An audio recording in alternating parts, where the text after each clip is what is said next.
Hey, what's up, guys? I hope everything's going okay for you, as long as best as it can right now in the midst of everything that's going on. And I just wanted to just to tell you I love you. I miss you.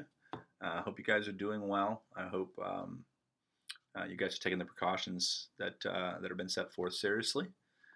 Just make sure that you stay well. Make sure that you're washing your hands the way you're supposed to, and things like that. I also wanted to take an opportunity to just kind of give you guys a little bit of a message real quick, just so you guys still are getting fed the way you're supposed to be getting fed. And I just wanted to just kind of touch base with you a little bit. I mean, let me ask you this question: Can you imagine if every day had a do-over option? Even with the opportunity to try again, we would still be unable to eliminate every trial, every pain, and every hardship in our life, wouldn't we? But here's the thing: the difficult seasons of life have a purpose, and they help us go deeper in our relationship with God. We have we have hope in God, even in the tough times.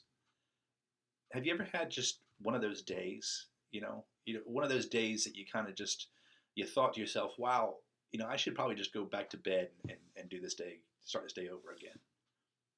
Of course you have. We all have. Each one of us go through some tough times. When you think about your life and the people you know, there's some difficulties and there's some difficult times that you and others have faced. Now, if you sum up all that pain and all that struggle in one emotion, what word would you choose? Hard. That's the word I would choose. I would I would wish that I could say that all these things that are hard that happen in life and the hurt that we've written here, you know, I wish I could say that it didn't exist. But that would be a lie because life can be very hard. But the good news is that God is always with you. And for those of us who follow Christ, we have hope in God, even in those tough times.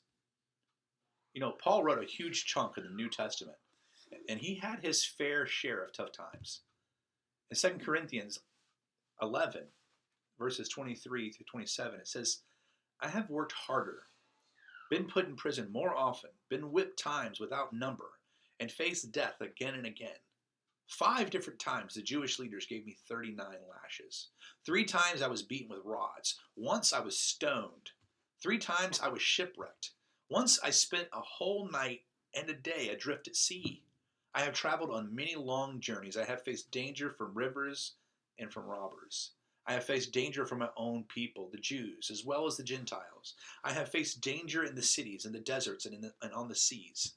And I have faced danger from men who claim to be believers but are not. I have worked hard and long, enduring many sleepless nights. I have been hungry and thirsty and have often gone without food. I have shivered in the cold without enough clothing to keep me warm." It's a lot to deal with, don't you think? And so, how did Paul deal with all this?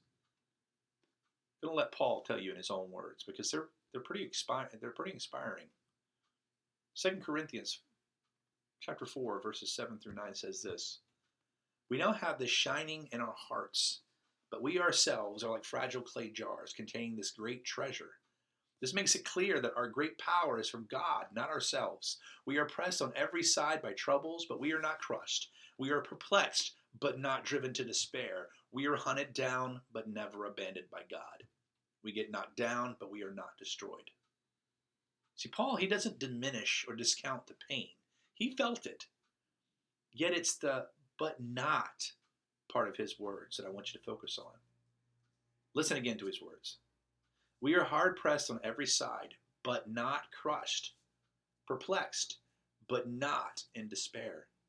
Persecuted, but not abandoned. Struck down, but not destroyed." Life is hard. Our world and the people in it can be cruel.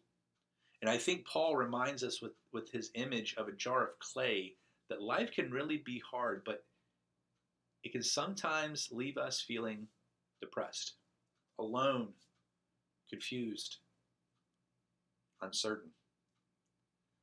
But with Christ, we are never destroyed. We are never in despair. We are never abandoned. We're never alone. Why? Because of what we hold in these jars of clay. It's a treasure that will not be destroyed. The treasure of Christ living in us gives us life. See, with Jesus, you are never alone. Paul could face anything because he knew that Jesus was with him and within him. The same thing goes for you and me.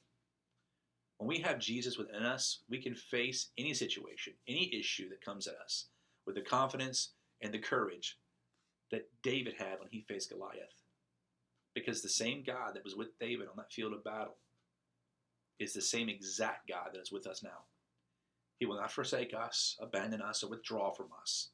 And when we face the giants in our lives, when we are weak, he is strong.